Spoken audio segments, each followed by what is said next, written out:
Hello YouTube family, हमारे YouTube channel में आप सभी का स्वागत करती हूँ। मैं आप सबकी नीलम वर्मा और मैं आप सबके बीच लाई हूँ सोहर गीत। तो आप सब ढेर सारा प्यार दुलार जरूर दीजिएगा, ज़्यादा से ज़्यादा सपोर्ट करिएगा।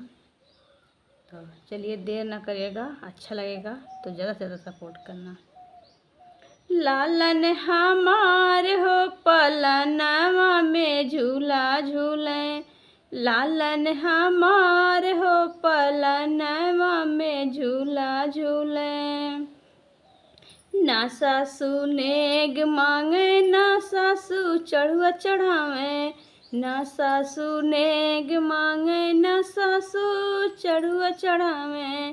सासू हमार हो ललनवा के नानक मांगे, सासू हमार हो ललनवा के नानक मांगे। ललना हमार हो पलनवा में झूला झूले, लालन हमार हो पलनवा में झूला झूले। नानन दी कजरा लगावे नानन दी नेग मांगे, नानन दी कजरा लगावे नानन दी नेग मांगे।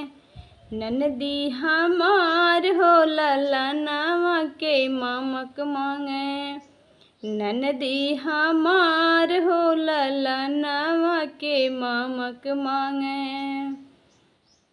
ललना हमार हो पलनवा में झूला झूले, ललना हमार हो पलनवा में झूला झूले।